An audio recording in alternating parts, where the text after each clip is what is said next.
राहत इंदौरी साहब पर इंतकाल हुआ है। आज सुबह ही उनका एक ट्वीट आया जिसकी आखिरी लाइन थी, मुझे या घर के लोगों को फोन ना करें, मेरी खैरियत ट्विटर और फेसबुक पर आपको मिलती रहेगी। लेकिन दुर्भाग्य से, बदकिस्मती से जो खबर आई वो खैरियत की नहीं थी, वे हमारे बीच नहीं रहे। राहत इंदौरी साहब देश के उन शायरों में से हैं जो जिन्होंने अदब की दुनिया में तो अपना मुकाम बनाया ही, लोकप्रियता के मामले में भी वो बहुत आगे रहे।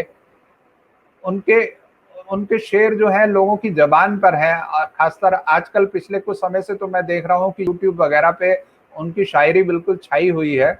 इसके अलावा उनके कुछ फिल्मी गीत हैं, जैसे जिसमें मुझे एक बहुत याद आता है और वो मेरी पसंद का भी है, बुमरो बुमरो श्याम रंग बुमरो। वो एक जमाने में काफी लोकप्रिय रहा, आज भी चर्चा में है।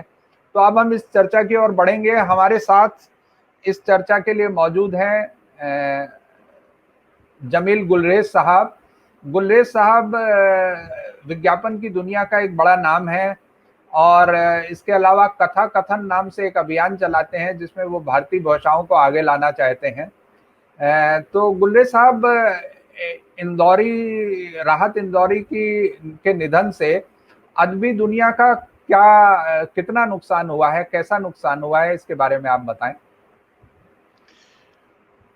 मैं इससे पहले के अदबी दुनिया के नुकसान के बारे में बताऊं, मुझे मीर का एक शेर याद आ रहा है जिसे मैं मीर की रूह से माफी के साथ थोड़ा सा बदल के आपको सुना रहा हूं कि वो लोग हमने एक ही शोखी में खो दिए, वो लोग हमने एक ही शोखी में खो दिए, पैदा किया फलक ने जिन्हें खाक छान कर।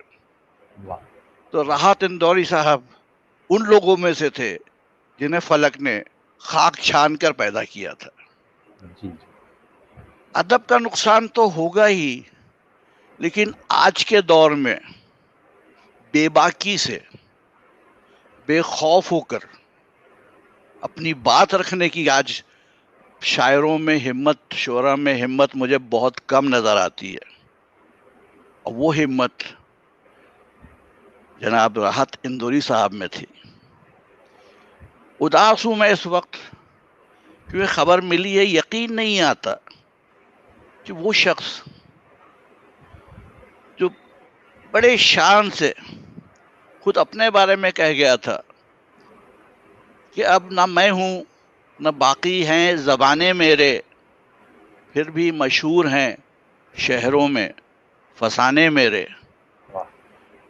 तो आज के मकबूल तरीन शोरा में है थे, मुझे थे बोलने में अभी भी मुश्किल हो रही है थोड़ी सी, बस मुझे लगता है जैसे हैं अभी भी वो कहीं आसपास, गए नहीं है हमको छोड़कर। वैसे ही उर्दू तो थोड़ा सा पीछे की तरफ खिसकती जा रही है धीरे धीरे धीरे धीरे, और ऐसी हस्तियों के गुजर जाने से और ज्यादा नुकसान होगा। एक ऐसा शायर जो हक की बात करता था, सच की बात करता था, जिसकी गलती होती थी उसे डांट भी देता था, समझा भी देता था। जैसे कोरोना के मामले में ही मेरे ख्याल से इंदौर में जब कुछ डॉक्टर्स गए थे और कुछ लोगों ने उन पर हमला किया था, तब राहत साहब ने बड़े पुरअसर अंदाज से लोगों को समझाया था, एक वीडियो जारी किया था। अभी बात कर रहे थे मेरे ख्याल से राजन जी, और वो हिंदुस्तान किसी के बाप का थोड़ी है का जिक्र कर रहे थे जी। तो उसकी वो जो गजल है उसको अगर पूरी समझें कि से लगेगी आग तो आएंगे घर कई जद में, कि लगेगी आग तो आएंगे घर कई जद में, यहाँ सिर्फ हमारा मकान थोड़ी है। जी जी। मैं जानता हूं कि दुश्मन भी कम नहीं, लेकिन हमारी तरह हथेली पे जान थोड़ी है। जी। हमारे मुंह से जो निकले वही सदाकत है हमारे मुंह में, तुम्हारी जबान थोड़ी है। जो आज साहिब मसनद हैं कल नहीं होंगे, जो आज साहिब मसनद हैं कल नहीं होंगे, किराएदार हैं, जाती मकान थोड़ी है। उसके आखिर में कहते हैं कि सबका खून है शामिल यहाँ की मिट्टी में, सबका खून है शामिल यहाँ की मिट्टी में, किसी के बाप का हिंदुस्तान थोड़ी है। जी जी, बहुत। तो उदास हूं मैं, बहुत उदास हूं। उर्दू का नुकसान हुआ है, मुल्क का नुकसान हुआ है, इंसानियत का नुकसान हुआ है। हिमांशु जी आ गए, नमस्कार। इस बीच हमारे साथ हिमांशु वाजपेयी जुड़ गए हैं। हिमांशु वाजपेयी दास्तान गोई की दुनिया का एक बड़ा नाम है। हालांकि बहुत नौजवान है, लेकिन इस छोटी सी उम्र में उन्होंने बहुत नाम कमाया है। इसके अलावा वो अदब की दुनिया से भी बहुत नज़दीकी से जुड़े हुए हैं। हिमांशु जी, आप इस नुकसान को कैसे देखते हैं? अदब की दुनिया का कैसा या कितना नुकसान हुआ है इससे, राहत साहब के जाने से? बहुत नुकसान हुआ है। और हम तो इस तरह से देखते हैं कि राहत साहब का होना असल में हमारी शायरी में, हमारे अदब में ख़ास तरह के तेवर का होना था। तेवर वो जो कि हमेशा सत्ता के प्रतिपक्ष में आम इंसान के हक में बुलंद रहते हैं, और जिनकी शायरी हमेशा जो कमज़ोर हैं, मजलूम हैं, या जो आम लोग हैं, उनके साथ खड़ी नज़र आती है। और इसके साथ ही वो एक ऐसी शायरी है जो हमेशा अपने सुनने वालों से कुर्बत का एहसास रखती है अपने अंदर। यानी जब राहत साहब नहीं रहे तो चूंकि हम तो उनसे शायरी के हवाले से ही जुड़े, और हालांकि मेरी कुछ मुलाकातें उनसे रही और बहुत प्यार से उन्होंने, क्योंकि मेरी सतलत से जो उनके साहबजादे हैं उनसे दोस्ती है, तो उस हवाले से उन्होंने बहुत, वो जब भी मिले बहुत प्यार से मिले। लेकिन उनसे जो मेरा रिश्ता है वो उनकी शायरी की वजह से मुझे ऐसा महसूस हो रहा है कि मेरा एक पर्सनल लॉस हुआ। और ये एहसास सिर्फ मेरे लिए नहीं है, ये हर उस इंसान के लिए है जो जिसने भी राहत इंदौरी को सुना है, उसको ये लग रहा होगा कि उसका एक ज़ाती नुकसान है।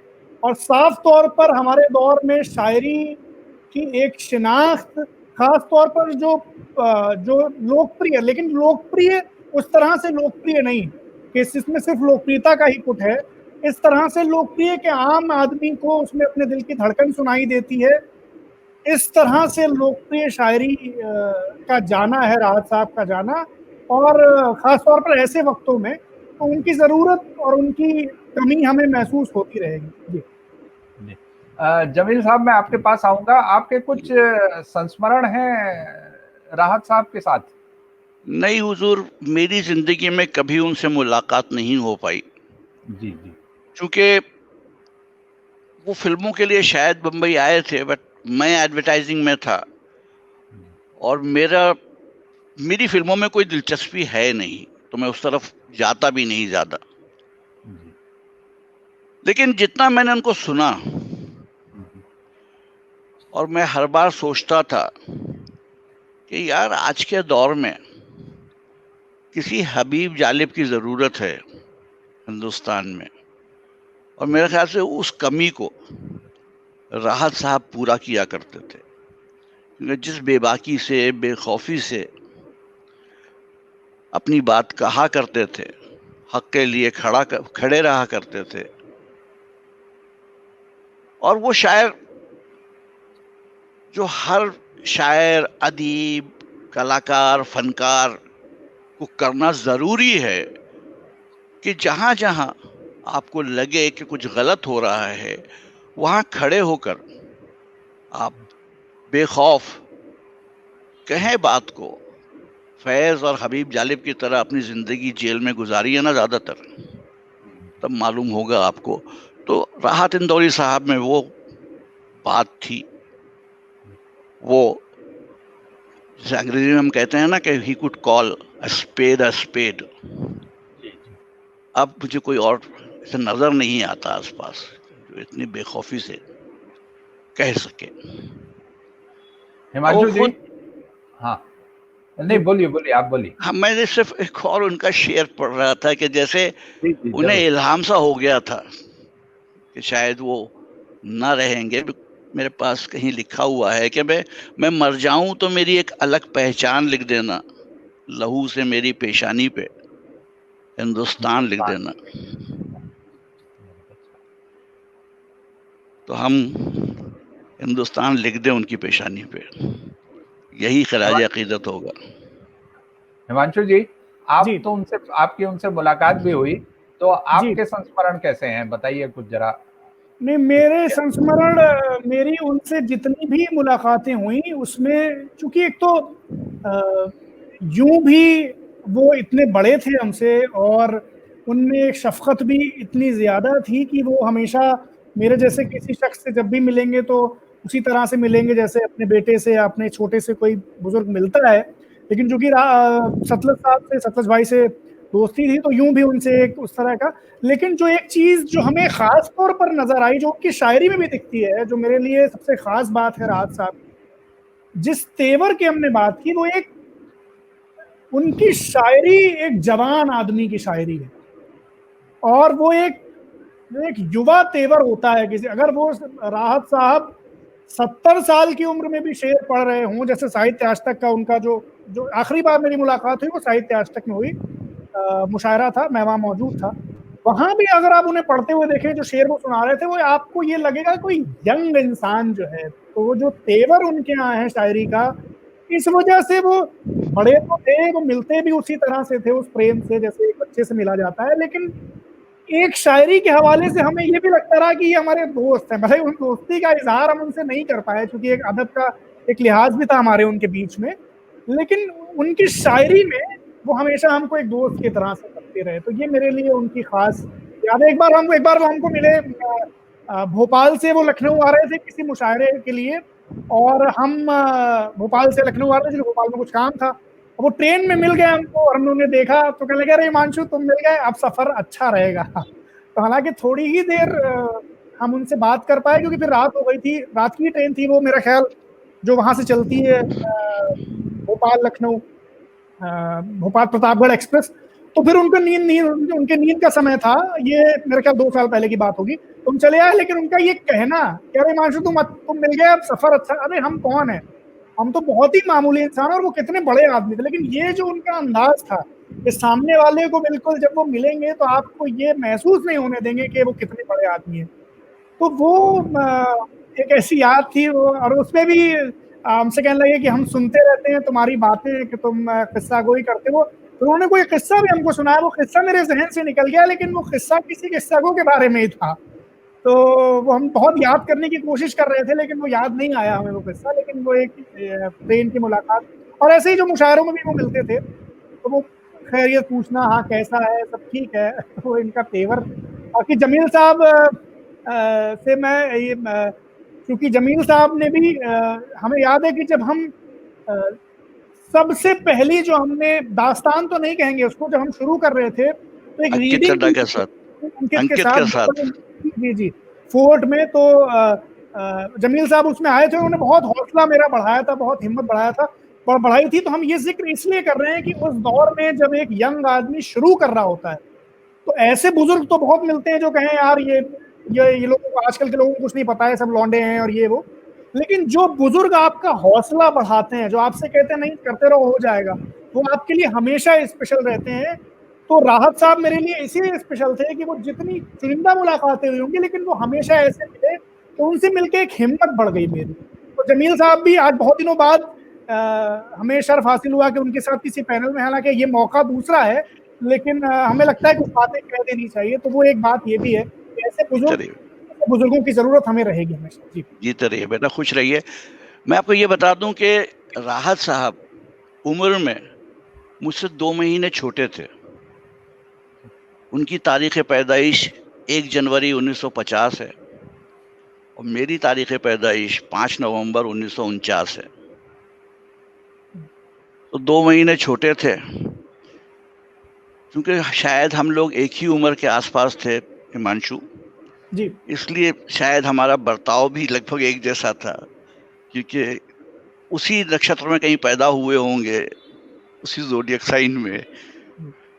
मैं दूसरी बात ये कहना चाह रहा था कि जो आपने कहा कि वो जवान थे, जवानों के में बहुत मकबूल थे, तो मैं आपको ये बता दूं कि जो लोग अदब से जुड़े हुए होते हैं, जो सच में शायर होते हैं, जो खामखा अपने आप को शायर बताने की कोशिश नहीं करते हैं, या अदीब बताने की कोशिश नहीं करते हैं, या फनकार बताने की कोशिश नहीं करते हैं, वो कभी बूढ़े नहीं होते। वो दिल में हमेशा बच्चा रहते हैं, वो बच्चा कभी नहीं मरता। मैं तो आज भी कहता हूँ और बड़े फख्र से कहता हूँ कि मैं बच्चा ही हूँ, मुझे वही नादानियाँ हैं, वही बेवकूफ़ियाँ हैं जो मुझे जिंदा रखे हुए हैं और मुझे हौसला देती हैं, ताकत देती हैं। और मेरे ख्याल से राहत साहब भी चूंकि दिल में कहीं बच्चे ही थे और जवानों से जुड़ पाते थे। अब चूंकि जब से मैंने कथाकथन शुरू किया है तो थिएटर से मेरा फिर नाता जुड़ा है, तो मैं देखता रहा हूँ कि थिएटर में जो यंग बच्चे हैं, जो जवान बच्चे हैं, जो नौजवान हैं, वो राहत साहब की शायरी बहुत ज़्यादा इस्तेमाल कर रहे हैं और उस शायरी को इस्तेमाल करके म्यूजिकल प्ले बना रहे हैं। जो मुझे बात बहुत अच्छी लगी कि उम्रों में दोनों के बहुत फर्क होगा, तवाफुत होगा, लेकिन ख्यालों में नहीं है। इसीलिए वो इतने मकबूल हैं नौजवानों में, क्योंकि वहाँ पे रूमान भी है उनके पास बगावत भी है, और रूमान और बगावत दोनों हर जवान की जवानी के दौर का हिस्सा होता है। हम भी गुजरे हैं उस जवानी से, जो आज गुजर रहे हैं वो भी मानेंगे कि रूमान और बगावत के बिना जवानी का कोई मज़ा नहीं होता। और राहत साहब की जो शायरी थी उसमें इम्तिजाज था इन दोनों चीज़ों का। फरमाइए। हिमांशु जी कुछ कहना चाहते हैं? मैं ये कहना चाहता हूँ कि जो 2-3 खास चीजें मुझे हमेशा राहत साहब के बारे में जब मैं सोचता हूँ मुझे वो जहन में आती हैं। एक तो जो उनके शहर ने उन्हें मोहब्बत दी, उनको मोहब्बत पूरी दुनिया ने दी है, लेकिन राहत इंदौरी जो इंदौर के लिए हैं, हम ये तसव्वुर करते हैं कि काश कभी लखनऊ से मेरा वैसा ताल्लुक हो पाए। मतलब इंदौरी जो है ना, वो राहत साहब का जब जिक्र करता है तो वो आदमी भी जिसका शायरी से कोई ताल्लुक नहीं है, उसके चेहरे पे जो चमक होती है, उसके माथे पे जो ताबानी होती है, उसकी आंखों में जो रोशनी होती है, वो अलग तरह की होती है। और ये जब उनका कुछ दिनों पहले, अभी 1 साल हुआ होगा, उनका एक जश्न हुआ इंदौर में, उनके अपने शहर में, और वो कोई बड़ी से, हम थे नहीं उसमें, हमने यूट्यूब पर ही देखा वो, लेकिन जिस तरह से पब्लिक भरी हुई है, कोई जगह है, और जिस तरह से सुन रही है उनको, मतलब वो देख के लगता है यार कि ये शायर की अपनी कमाई है। एक बात ये, दूसरा इंदौर की तो बात एक हो गई। हम जब भोपाल गए, हम इंदौर में जब शो करने गए दास्तान तमन्ना सरफरोशी का, तो हमने उन राहत साहब से कहा कि हम यहाँ आए हैं और आप आइए, हालांकि उनकी तबीयत खराब थी तो वो नहीं आ पाए। और फिर हम भोपाल गए तो हमने उनके शेर से उस दास्तान की शुरुआत की, वही मशहूर शेर जो कि सभी का खून है शामिल यहाँ की मिट्टी में, किसी के बाप का हिंदुस्तान थोड़ी है। और जो इससे जो इंस्टेंट कनेक्शन मेरा बना, तो ये भोपाल इंदौर मतलब एक अलग तरह की वहाँ राहत साहब की मौजूदगी है। तो ये जो एक हर दिल अजीज होने का जो पूरा उनका एक उनकी मौजूदगी, वो हम कभी नहीं भूल सकते। और जो मुशायरों में हमने उन्हें देखा है, हम तो दीवानों की तरह से कहीं मुशायरा हो रहा हो, राहत साहब हैं तो चले जाते थे।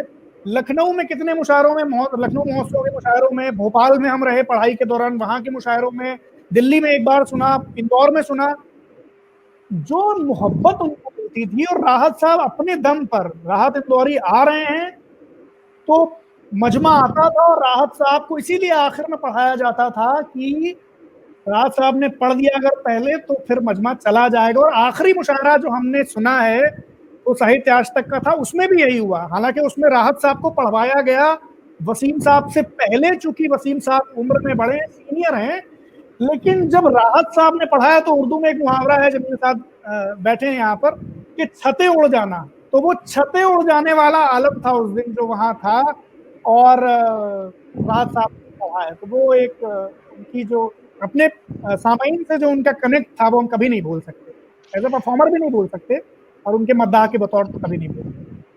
आपने इंदौर, आपने एक चीज, आपने इंदौर का जिक्र किया, तो मेरा एक तजुर्बा इंदौर में रहा जो आम लोगों के लिए नहीं है, आम लोगों के साथ नहीं था।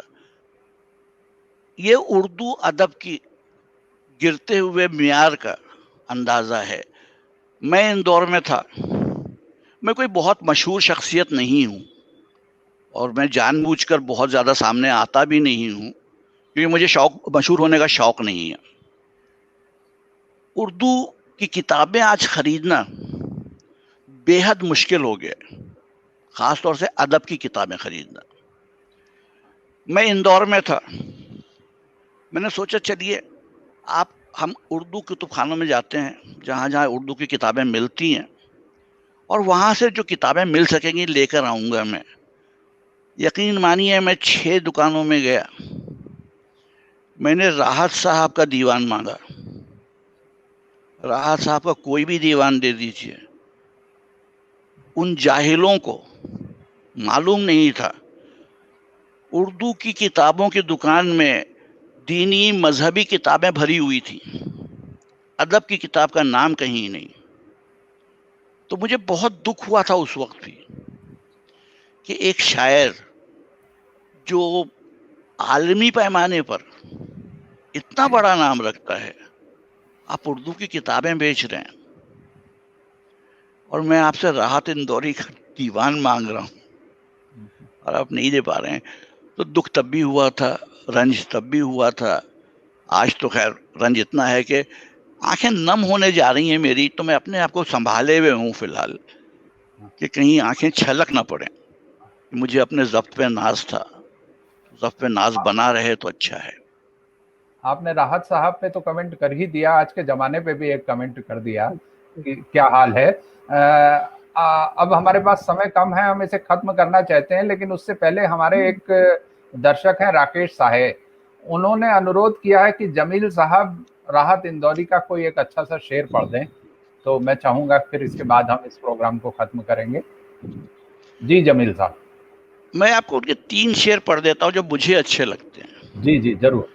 कि अंधेरे चारों तरफ साएं साएं करने लगे, चिराग हाथ उठाकर दुआएं करने लगे। जमीन पे आ गए आंखों से टूटकर आंसू, जमीन पे आ गए आंखों से टूटकर आंसू। बुरी खबर है, फरिश्ते खताएं करने लगे। क्या बात, वाह। झुलस रहे हैं यहाँ छांव बांटने वाले, जी झुलस रहे हैं यहाँ छांव बांटने वाले। वो धूप है कि शजर इल्तिजाएं करने लगे। वाह, बहुत अच्छा, बहुत बढ़िया। आप कहें तो मैं समझा दूं इसे, बिकॉज उर्दू के जो शब्द हैं। नहीं चलिए, हम उसके बाद फिर आपसे जी हाँ नहीं, आखिर का मैं बताता हूँ कि झुलस रहे हैं यहाँ छांव बांटने वाले। वो चीजें जो छांव बांटा करती थी वो आज धूप में जल रही हैं जी। इतनी। और दूसरा जो मिसरा है वो धूप है कि शजर इल्तिजाएं करने लगे, कि इतनी तेज धूप है कि पेड़ अब आपसे गुजारिश कर रहे हैं कि हमें मत जलाइए। झुलस रहे हैं यहाँ छांव बांटने वाले, वो धूप है कि शजर इल्तिजाएं करने लगे। इस शेर का फलसफा, इस शेर का मतलब हिमांशु की समझ में आ गया है अच्छी तरह से, और मुस्कुरा इसीलिए रहे। जी हमारी ये बहुत अच्छी चर्चा रही आज हमारी। कोरोना वायरस की वजह से हर रोज हमें बुरी खबर मिल रही है। आज जो खबर मिली वो शायद कुछ ज्यादा ही बुरी थी, बहुत बुरी थी। इसी के साथ हम अपनी चर्चा खत्म कर रहे हैं। बस एक लाइन मैं राहत इंदौरी साहब की पढ़ूंगा कि इसको उनकी आखिरी इच्छा मान लें उनका कहना था, मेरी ख्वाहिश है कि आंगन में न दीवार उठे। इस तरह से हमारे बीच को जो विभाजन है वो ना हो, ना बढ़े, ये उनकी ख्वाहिश थी। इस ख्वाहिश को हमें पूरा करना होगा। आज हम अपनी चर्चा को यहीं खत्म कर रहे हैं। कल फिर हम आपके सामने हाजिर होंगे एक नई चर्चा को लेकर, एक नए विषय को लेकर, एक नई बहस को लेकर। तब तक के लिए धन्यवाद।